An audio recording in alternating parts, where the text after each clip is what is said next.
The rain came down like bullets from heaven, and Rebecca Walsh knew with absolute certainty that she would die in this God-forsaken cave with her baby still unborn, and no one to mourn either of them.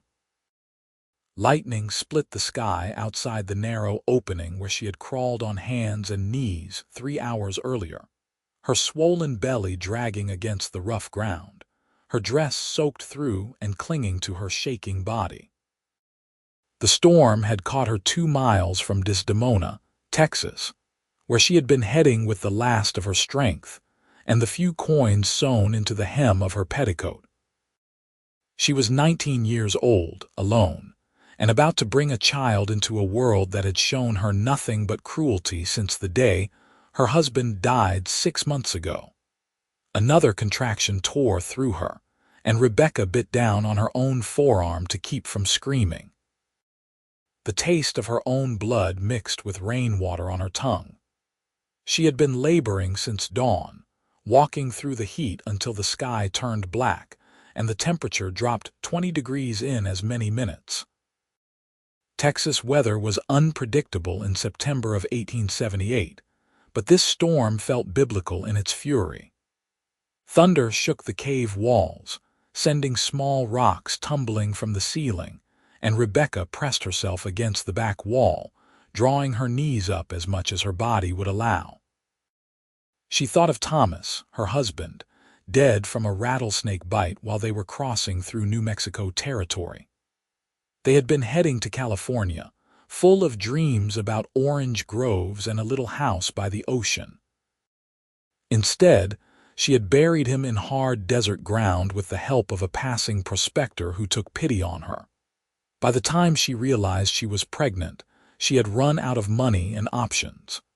The wagon train had left her behind in a settlement when she fell ill with fever. When she recovered, she found herself stranded with nothing but the clothes on her back and a baby growing inside her. The months that followed blurred together in a haze of desperation. She had worked when she could find it, washing clothes and scrubbing floors, but as her belly grew, doors closed in her face. Respectable women whispered behind their hands. Men looked at her with either pity or something darker. She had started walking toward Desdemona 3 days ago because someone told her there was a church there, and a preacher's wife who sometimes helped women in trouble. But the storm had come, and now here she was, alone in a cave with death breathing down her neck. Another contraction, stronger than the last. Rebecca reached down and felt between her legs, her hand coming away wet with more than rain. The baby was coming whether she was ready or not. She had seen animals give birth on the farm where she grew up in Missouri, had even helped her mother deliver her youngest brother, but this was different. This was her own body tearing itself apart, and she had no one to tell her if she was doing it right, or if she was about to die from blood loss in this miserable hole in the earth. She pulled off her soaked shawl and spread it on the cave floor, then hiked up her dress. The pain was constant now, a burning pressure that made her vision swim. She bore down when her body told her to, gasping for air between contractions, praying to a God she was no longer sure was listening. The storm raged outside, rain sheeting down so thick she could barely see 3 feet beyond the cave entrance. That was when she heard the horse. At first, she thought it was thunder, but the sound was different, more rhythmic. Hoofbeats coming closer. Rebecca tried to call out, but her voice came out as barely a whisper, swallowed by the storm. She bore down again, and this time she felt the baby's head crowning, felt her body stretching impossibly wide, felt pain so intense that white spots danced across her vision. The hoofbeats stopped. There was a sound of boots hitting mud, and then a figure appeared in the cave entrance, backlit by lightning. Tall, broad-shouldered, water streaming from the brim of his hat. For a wild moment, Rebecca thought it was Death himself come to collect her. "Jesus Christ," the man said, and his voice was rough with shock. He was inside the cave in 3 long strides, dropping to his knees beside her. "Madam, how long have you been here?" Rebecca could not answer. Another contraction seized her, and she bore down with everything she had. The man's hands were suddenly on her, steady and sure, and she heard him talking in a low, calm voice that cut through her panic. All right, I have got you. I have got you both. You are doing fine, just fine. On the next one, you push as hard as you can. I have delivered foals and calves, and this is not so different. You are going to be all right." She wanted to laugh at the absurdity of being compared to livestock, but then the urge to push overwhelmed everything else. She bore down, feeling the baby slide forward, and the man's hands were there to catch the tiny, slippery body. A moment of terrible silence, and then a thin, warbling cry that was the most beautiful sound Rebecca had ever heard. "It is a girl," the man said, and his voice cracked with emotion. "A little girl, and she is breathing just fine." He was doing something with his knife, and then he wrapped the baby in his own shirt, apparently not caring that he was now bare-chested in the cold cave. He placed the bundle in Rebecca's arms, and she looked down at the tiny red face, the eyes squeezed shut, the mouth opening and closing like a baby bird.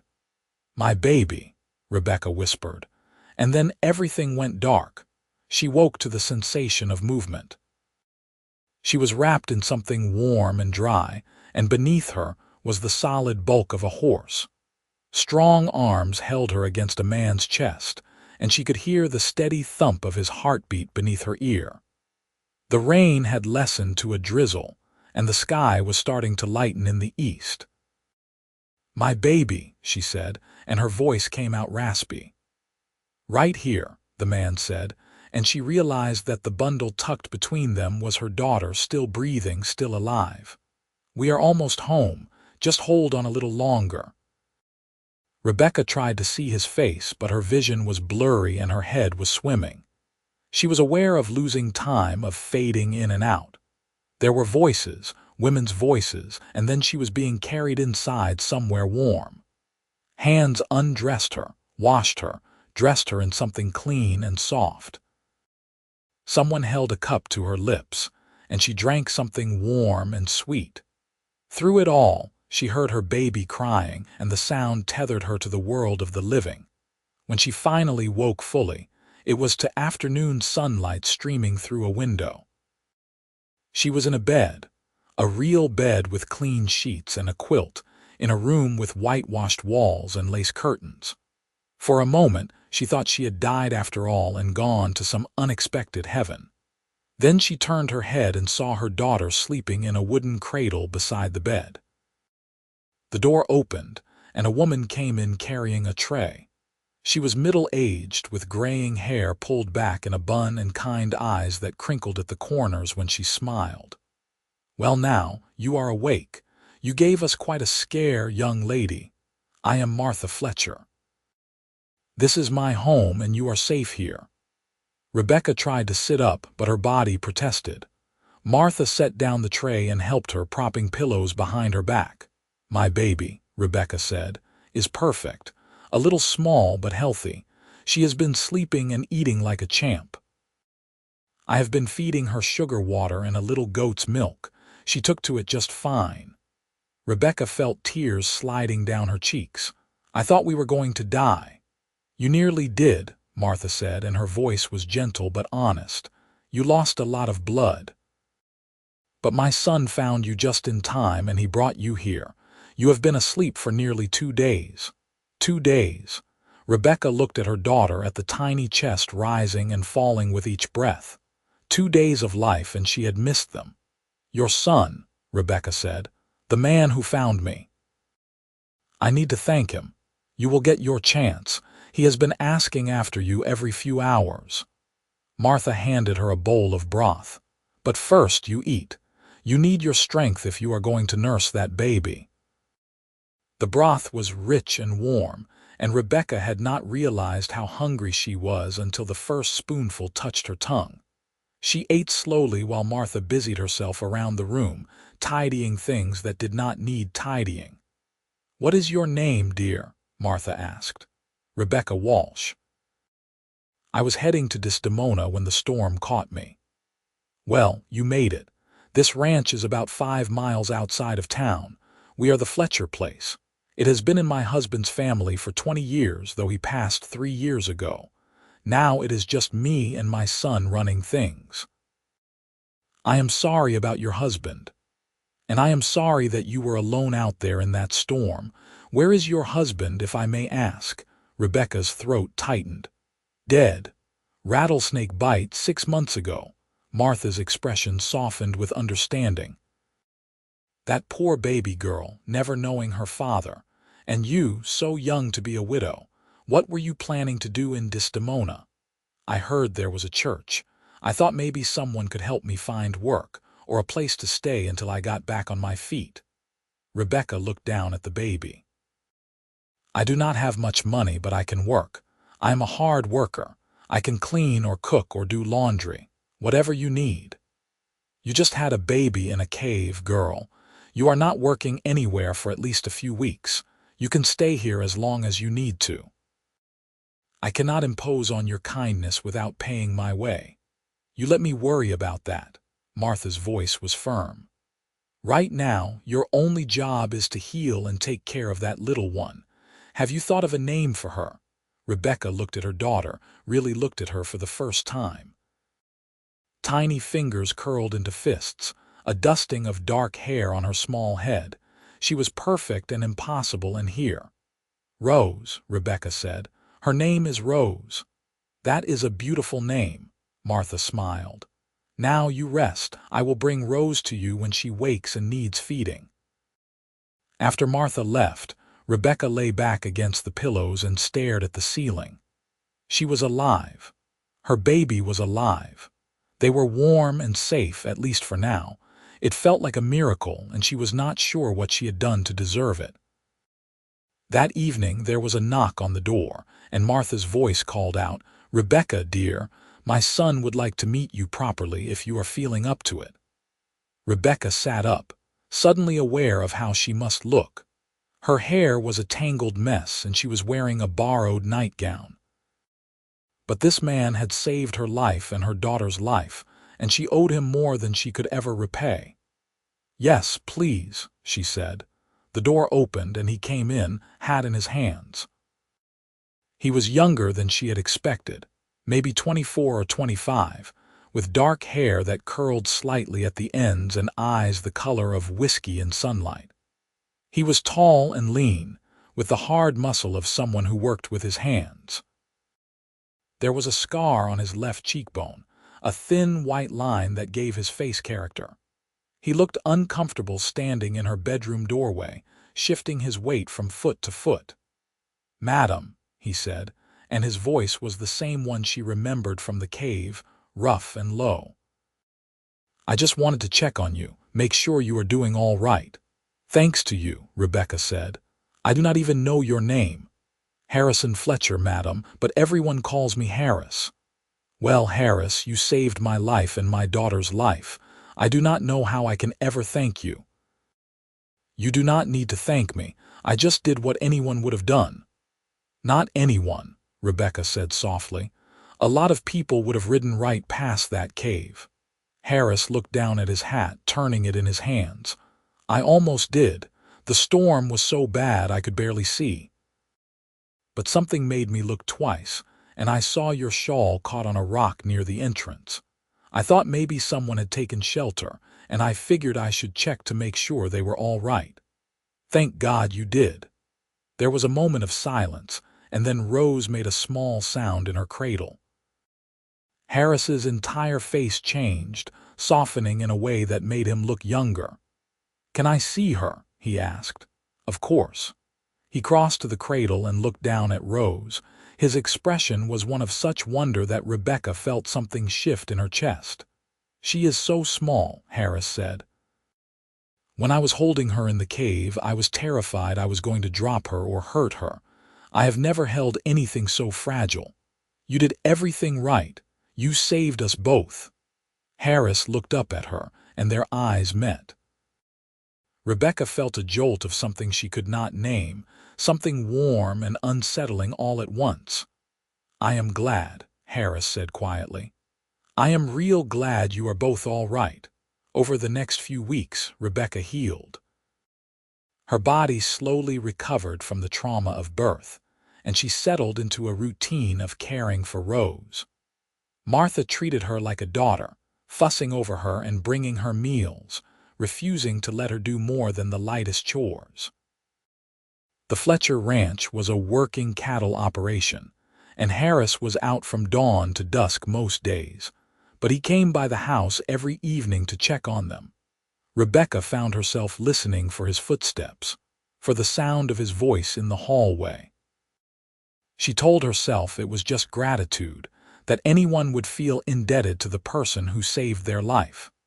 But she knew it was more than that. She noticed the way his eyes crinkled when he smiled, the way he was gentle with Rose, holding her with such care. She noticed how he talked to his mother with respect and affection, how he worked from sunrise to sunset without complaint, how he was kind to the ranch hands who worked for them. She also noticed how he looked at her when he thought she was not paying attention. There was something in his gaze that made her heart race, something that felt dangerous and thrilling all at once. One evening, about 3 weeks after she had arrived, Harris came to dinner with wildflowers in his hand. He stood in the doorway of the kitchen, looking awkward and young, and held them out to her. "I saw these growing near the creek," he said. "I thought you might like them." Rebecca took the flowers, her fingers brushing his, and felt that jolt again. "They are beautiful, thank you." Martha watched this exchange with a knowing smile and excused herself to check on something in the barn, leaving them alone. Rose was asleep in a basket on the table, and the house was quiet except for the tick of the clock on the mantel. "Rebecca," Harris said, and then stopped. He ran a hand through his hair, making it stick up. "I have been wanting to talk to you about something." "What is it?" "You have been here almost a month now, and I know you have been talking about moving into town, finding work. I do not think you should go." Rebecca's heart sank. She had known this was coming. They had been too kind to her already, and she could not impose on them forever. "I understand," she said quietly. "I have already been here too long. I will start looking for a place in town next week." "No, that is not what I mean." Harris took a step closer. "I do not want you to go because I want you to stay here with us, with me." Rebecca stared at him. "Harris, I do not understand. I am saying this all wrong." He took a deep breath. "Rebecca, I know we have not known each other long, but these past few weeks, getting to know you, watching you with Rose, I have realized something. I care about you. A lot. More than I probably should, considering the circumstances. And I know you have been through hell, and you probably do not feel the same way, but I had to tell you. I had to be honest." Rebecca's mind was racing. She thought about the past weeks, about the way she felt when Harris walked into a room, the way her day felt brighter when he was near. She thought about how he had found her in that cave, how he had delivered her baby with his own hands, how he had wrapped Rose in his shirt without hesitation. "I care about you too," she said softly. "But Harris, I come with a lot of complications. I am a widow with a baby. I have nothing to offer you. No money, no property, nothing but myself and a child who is not even yours. Rose is perfect, and you are everything I want." Harris's voice was fierce. "I do not care about money or property. I have this ranch, and that is enough for both of us, for all three of us. I am not good with words, but I know what I feel, and what I feel is that you and Rose belong here, with me, if you will have me." Rebecca felt tears welling up in her eyes. After so many months of being alone, of being afraid, of thinking she would have to face the rest of her life without help or hope, here was this man offering her everything. "Are you sure?" she whispered. "You could have any woman you wanted. Why choose me?"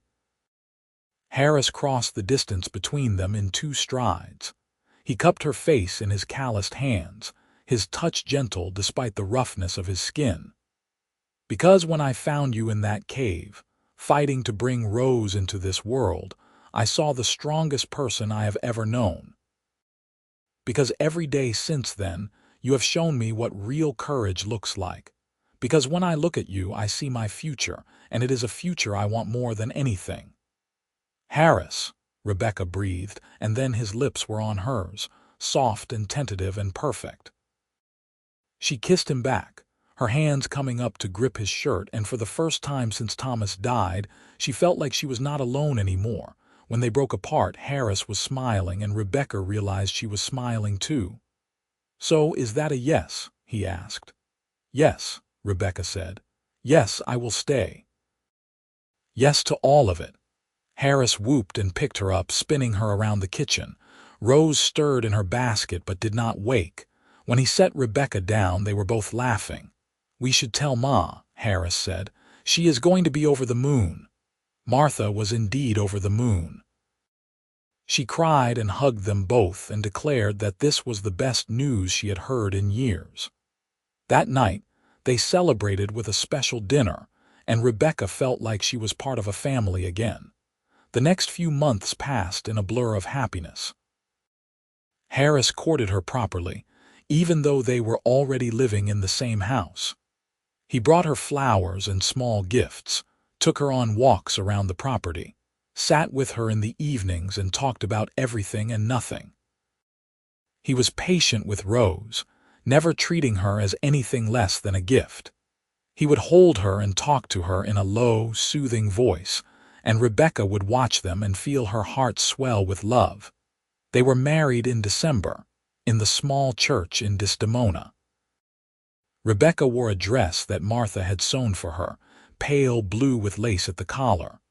Rose was 6 months old and alert, watching everything with wide eyes. Martha cried through the entire ceremony. The preacher's wife, Mrs. Morrison, was there, and she told Rebecca afterward that she was glad Rebecca had found happiness. "I heard about you asking after me when you came to town," Mrs. Morrison said. "I am sorry I was not able to help you then, but it looks like things worked out for the best." Rebecca looked at Harris, who was holding Rose and talking to one of the ranch hands, and smiled. Yes, they did. The wedding night was tender and sweet. Harris was gentle, conscious of the fact that Rebecca had been through so much. Afterward they lay in bed, wrapped in each other's arms, and Rebecca felt a peace she had not known was possible. "Are you happy?" Harris asked, his fingers tracing patterns on her shoulder. "Happier than I ever thought I could be," Rebecca said truthfully. Life on the ranch settled into a comfortable rhythm. Rebecca took over more of the household responsibilities, working alongside Martha to keep the house running. She learned to churn butter and preserve vegetables and make bread that did not come out like rocks. She learned to sew and mend, to tend the kitchen garden, to manage the household accounts. Martha taught her everything with patience and humor, and Rebecca flourished under her guidance. Harris worked hard on the ranch, but he always made time for his family. He taught Rose to walk, patiently holding her hands as she toddled across the floor. He taught her to say "Papa," and the first time she said it, Rebecca saw tears in his eyes. He never once referred to Rose as anything other than his daughter, and Rose adored him. When Rose was 2 years old, Rebecca realized she was pregnant again. She told Harris one evening after Rose was asleep, and he picked her up and spun her around just like he had the night she agreed to marry him. "Are you scared?" he asked, setting her down and searching her face. "A little," Rebecca admitted. "The last time was so frightening, but this time I have you and a real doctor, and I am not alone in a cave in a storm." "You are definitely not alone," Harris said, his hand coming to rest on her still flat belly. "And I am going to be right there with you every step of the way." The pregnancy was easier than the first one. Rebecca was healthier, better fed, and she had Martha to help with Rose. Harris was attentive and sweet, bringing her treats and rubbing her feet when they swelled. The whole ranch seemed excited about the new baby coming. In March of 1881, Rebecca went into labor on a warm spring morning. This time, she was in a comfortable bed with a doctor attending her and Harris holding her hand. The labor was long but not as frightening as the first one, and when it was over, Harris was there to catch their son. "A boy," the doctor announced. "A healthy baby boy." Harris was crying openly now, holding his son with shaking hands. "He is perfect. Rebecca, he is perfect." They named him Henry Thomas Fletcher, after Harris's father and Rebecca's late husband. Harris held no jealousy toward Thomas's memory. He understood that Rebecca had loved him, and he respected that. He was secure enough in their love to honor the man who had come before him. Henry was a fussy baby, unlike Rose, who had been quiet and content. He demanded attention and cried when he did not get it. But Harris was patient with him, walking him around the house in the middle of the night, singing off key lullabies that made Rebecca laugh. Rose was fascinated by her little brother. She would sit by his cradle and talk to him in her toddler babble, trying to share her toys with him. Harris and Rebecca would watch them together and marvel at the life they had built.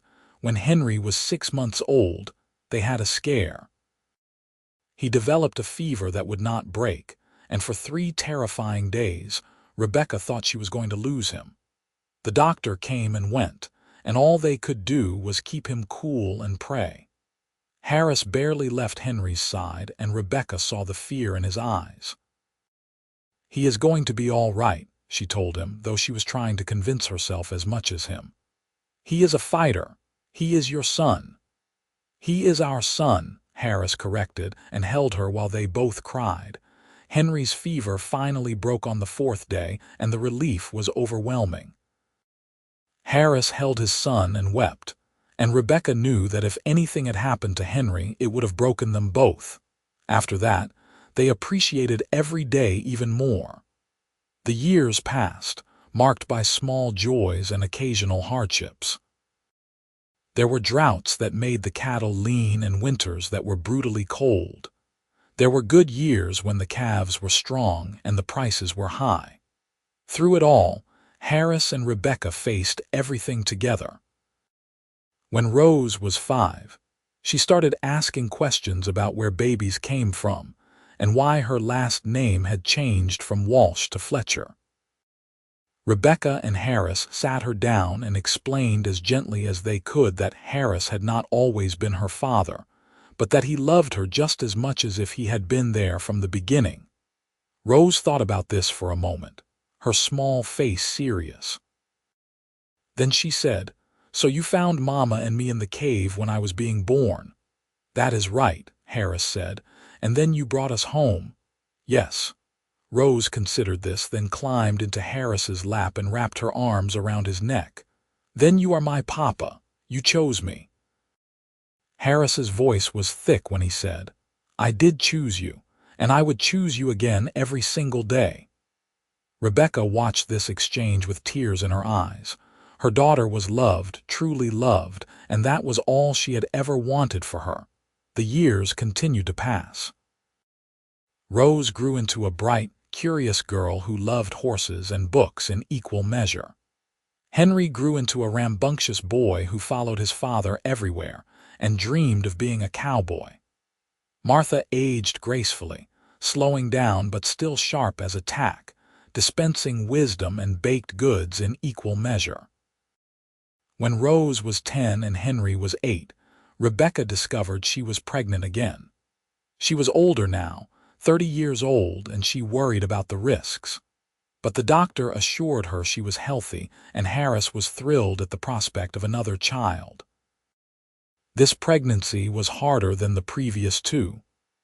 Rebecca was tired all the time and her back ached constantly. But Harris was there, taking on extra responsibilities around the house, making sure she rested. Rose and Henry helped too, doing chores without complaint and keeping each other entertained.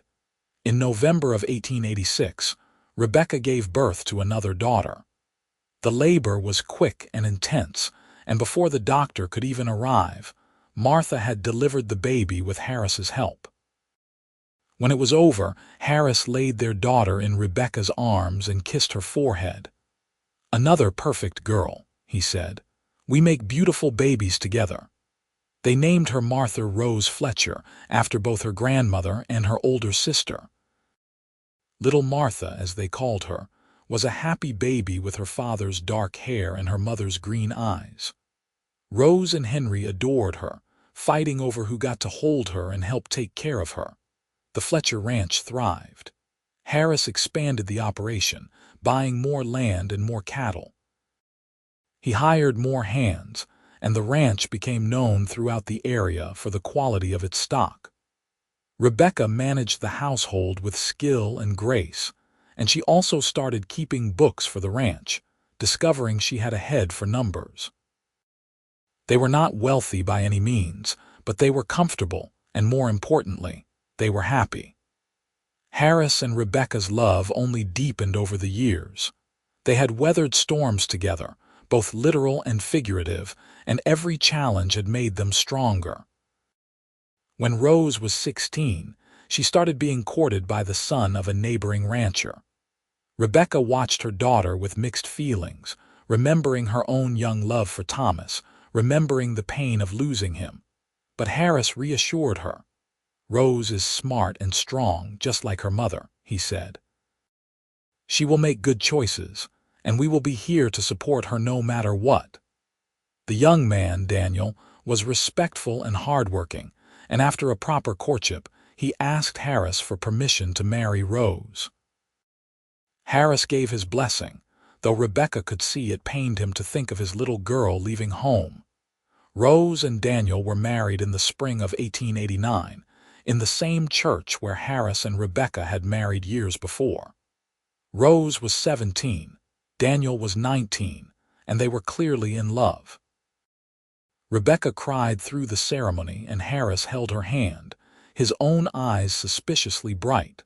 After the wedding, as they watched Rose and Daniel ride away to start their new life, Harris pulled Rebecca close. "You remember the day I found you in that cave?" he asked. "Every detail," Rebecca said. "I thought I was going to die. I thought Rose and I both were going to die. Instead, you gave me everything I ever wanted, a family, a purpose, a reason to get up every morning and thank God I am alive." Rebecca turned in his arms to look up at him. After 11 years of marriage, he still made her heart race. There were threads of silver in his dark hair now, and lines around his eyes from squinting in the sun, but to her, he was as handsome as the day he had carried her home on his horse. "I am the one who should be grateful," she said. "You saved my life, Harris. You gave me and Rose a home when we had nothing.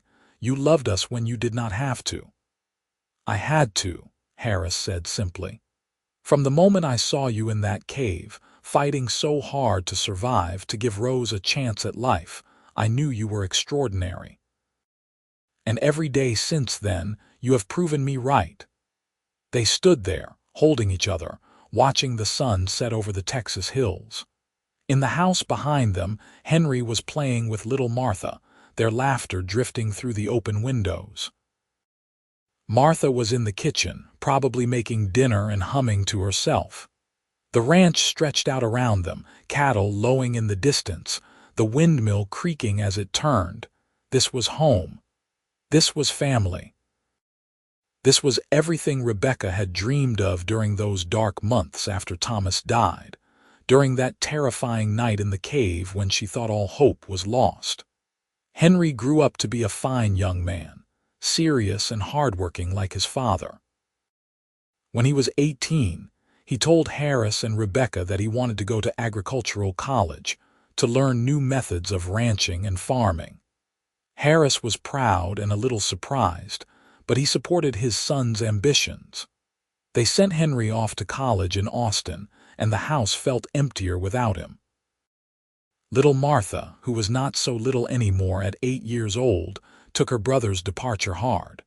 She had always been close to Henry, and without him, she seemed lost. Rebecca spent extra time with her, teaching her to sew and cook and manage a household. Harris taught her to ride better than most cowboys, and Martha loved nothing more than racing across the ranch on her horse, her dark hair flying behind her. The 1890s brought changes to Texas and to the ranch. The open range was being fenced off, and the old ways of ranching were disappearing. Harris adapted, fencing in his own land and improving his herd with new breeding techniques. Henry came home from college with new ideas, and together he and Harris modernized the ranch. Rose and Daniel had their first child in 1891, a boy they named Harrison after his grandfather. Harris held his first grandchild with wonder, and Rebecca laughed at the expression on his face. "You look terrified," she said. "I am," Harris admitted. "He is even smaller than Rose was, and you did just fine with Rose. That was different. I was young and did not know any better. Now I know how much can go wrong." But little Harrison thrived, and Rose was a natural mother, just as Rebecca had been. Watching her daughter with her own child, Rebecca felt the circle of life completing itself. She thought about that night in the cave, about how desperate and afraid she had been. She thought about the miracle of Harris finding her, of surviving, of Rose surviving. And now here was Rose's son, healthy and strong, a testament to the power of love and family. As the century turned, the Fletcher Ranch was in its prime. Harris was respected throughout the region as a fair and honest rancher. Rebecca was known for her kindness and her sharp business sense. Henry had taken over much of the day-to-day operations, allowing Harris to slow down a little, though he still rode out with the hands most days. Martha, now a young woman of 14, was turning heads in town, though she seemed oblivious to the attention. One day in the spring of 1900, Rebecca was working in the garden when Harris came riding up fast.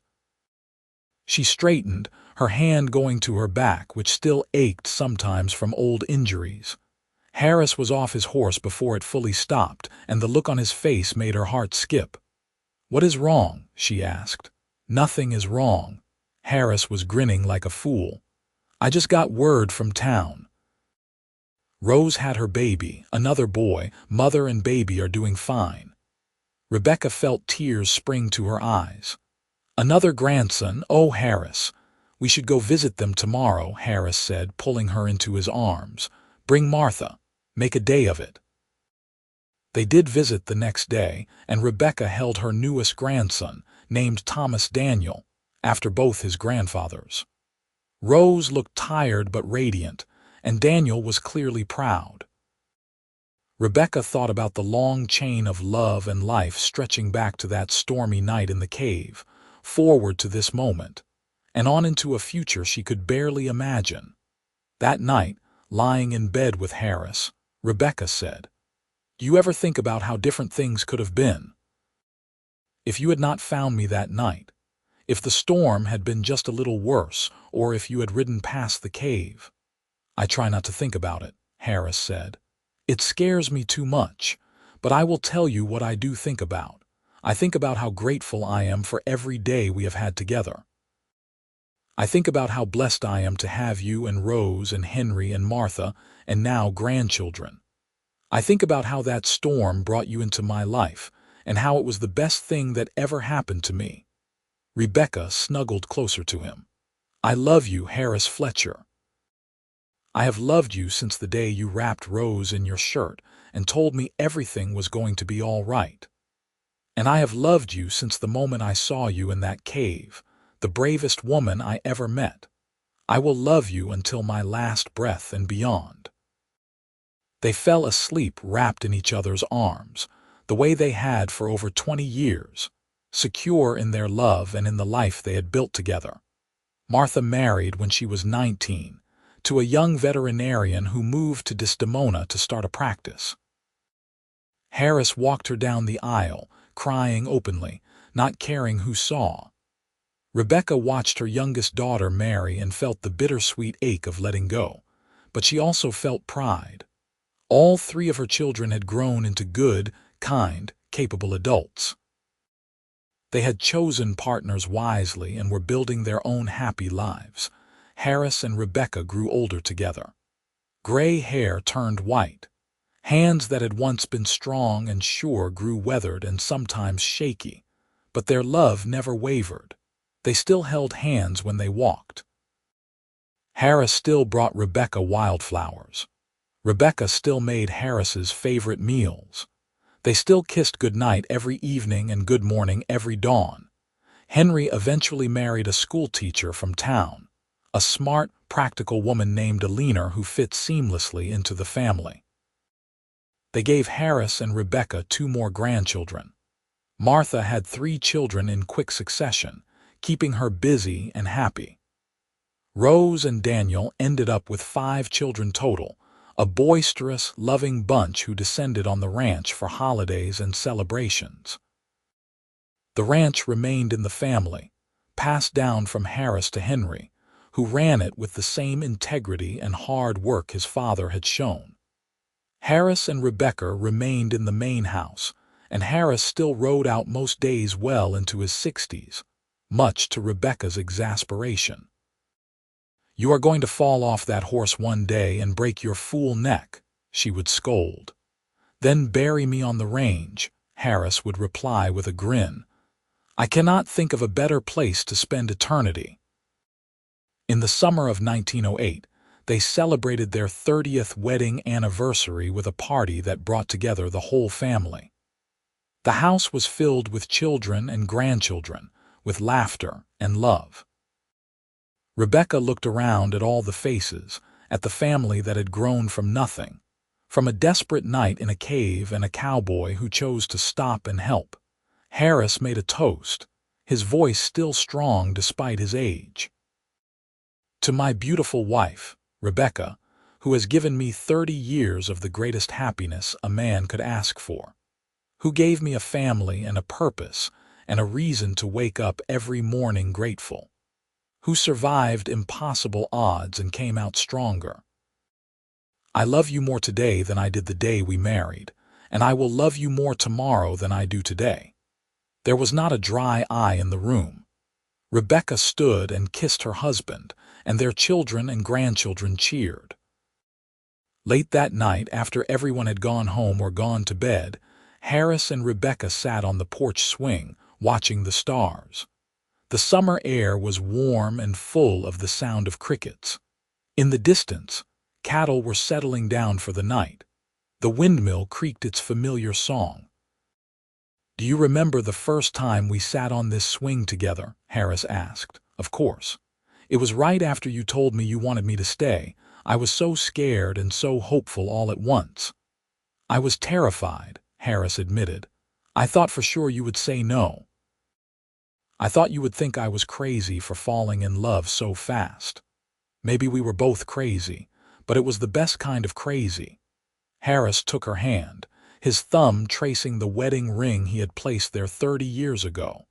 "If I had to do it all over again, I would not change a single thing. Well, maybe I would have ridden a little faster that night, gotten to you sooner so you did not have to be so scared. But then Rose might not have been born.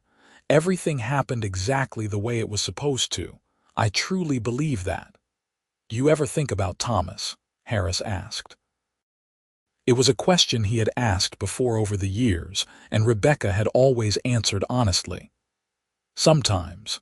I think about how young we were, how full of dreams. I think about how he would have loved Rose. But Harris, you are the love of my life. You are the one who taught me what real partnership means. You are the one who chose us, who built this life with me. Thomas will always be Rose's father in a way because he gave her life. But you are her papa.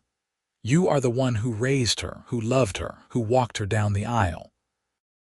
And I am grateful every day that you found us." Harris pulled her close, and they sat in comfortable silence, the kind that only comes from decades of knowing someone completely. The night grew late, and eventually they went inside, up to the bedroom they had shared for 30 years. They helped each other undress, a familiar ritual, and climbed into bed. Harris pulled Rebecca against him, her back to his chest, his arm around her waist, the way they had slept for 3 decades. "Good night, my love," Harris whispered. "Good night," Rebecca whispered back. As she drifted off to sleep, Rebecca thought about the girl she had been, crawling into that cave, sure she was going to die. She thought about the woman she had become, surrounded by love and family and a full, rich life. She thought about the cowboy who had ridden through a storm and changed everything, and she smiled. The years continued to pass, each one marked by the milestones of a large and loving family. More grandchildren were born. Rose's oldest son, Harrison, married and started his own family, making Harris and Rebecca great-grandparents. Henry took over more of the ranch responsibilities as Harris finally, reluctantly, began to slow down. Martha's veterinarian husband became one of the most respected in the region, and their children grew up healthy and bright. In the fall of 1915, Harris and Rebecca celebrated their 37th anniversary. Rose was 37 years old, a mother and grandmother herself. Henry was 34 and running the ranch with skill and vision. Martha was 29 and happy in her marriage. The family gathered at the ranch for a quiet celebration, 3 generations sitting down to dinner together. After dinner, Rose pulled her mother aside. "Mama, I need to tell you something." Rebecca looked at her daughter, saw the tears in her eyes, and felt her heart skip. "What is it, sweetheart?" "I have been thinking a lot lately about the night I was born, about how you nearly died bringing me into this world, about how Papa found us and saved us, and I just need you to know how grateful I am, not just for giving me life but for fighting so hard to keep us both alive, for being so brave and so strong." Rebecca cupped her daughter's face. "Rose, you gave me a reason to fight. You were worth every moment of pain, every moment of fear. You have grown into such an amazing woman, such a wonderful mother and grandmother. I am so proud of you." Mother and daughter held each other and cried, and when they finally pulled apart, Rose said, "I love you, Mama." "I love you too, baby girl, always." That night, as Harris and Rebecca prepared for bed, Rebecca told him about the conversation. "She is thinking about her own mortality," Harris said. "Seeing her children grow up, her grandchildren being born, it makes you think about the passage of time." "We have had a good life, Harris. A wonderful life." "The best," Harris agreed. He pulled her close, and Rebecca felt the steady beat of his heart against her cheek. It was a sound she had listened to for nearly 4 decades, a sound that meant home and safety and love. They fell asleep holding each other, grateful for another day, another night, another chance to wake up together. In the spring of 1920, Harris fell ill. It started as a cough that would not go away, and it progressed into something more serious. The doctor diagnosed pneumonia and ordered bed rest. For 3 weeks, Rebecca nursed him, barely leaving his side. The children and grandchildren came to visit, and Harris rallied for them, joking and telling stories. But when they left, he would collapse back against the pillows, exhausted. One night, when it was just the 2 of them, Harris took Rebecca's hand and said, "I need you to promise me something." "Anything," Rebecca said, her throat tight with fear. "If I do not make it through this, I need you to be all right. I need you to keep living, keep being there for the children and grandchildren. Do not give up." "You are not going to die," Rebecca said fiercely. "I did not survive that cave just to lose you now. You are going to fight this, Harris Fletcher. You are going to get better." "I am trying," Harris said, and his voice was so tired. "But just in case, I need you to know that loving you has been the greatest privilege of my life. Finding you that night, bringing you home, building this family with you. It has all been more than I ever dreamed possible. You made me a better man, Rebecca. You gave my life meaning. Rebecca was crying now, tears streaming down her face. Do not talk like this, please. I love you, Harris said. I have loved you for 42 years and I will love you forever. I love you too, Rebecca whispered. So much. More than words can say. Harris closed his eyes and Rebecca sat beside him, holding his hand, praying with everything she had. 2 days later, Harris's fever broke. He opened his eyes and smiled at Rebecca, and she knew he was going to be all right. The road to recovery was long, but Harris was determined. By summer, he was back on his feet, though he moved slower and tired more easily. He never rode out on the range again, but he sat on the porch and watched the ranch operations, offering advice and wisdom. Rebecca was so grateful to have more time with him that she treasured every moment. They spent their days together, talking about the past and the present, playing with great-grandchildren, enjoying the simple pleasure of being alive and in love. In the fall of 1925, they celebrated their 50th wedding anniversary. It was a huge celebration, with the entire family gathering from near and far. There were over 40 people there, all descendants of that stormy night when Harris found Rebecca and Rose in the cave. Looking around at all those faces, Rebecca felt overwhelmed with gratitude. Harris stood to make a toast, and the room fell silent. At 72, he was still handsome, his hair white but his eyes still that same whiskey color. 50 years ago, I married the woman who changed my life. The woman who taught me what love really means. The woman who gave me a family and a purpose and more happiness than any man deserves. Rebecca, you are the love of my life, and I thank God every day for that storm that brought you to me. Here is to 50 more years. Everyone laughed at the idea of them living to be over 100, but they drank the toast with joy. Rebecca stood and kissed Harris, and their children and grandchildren and great-grandchildren cheered. Later, Rose found her mother alone in the kitchen, looking out the window at the ranch. "What are you thinking about, Mama?" Rose asked.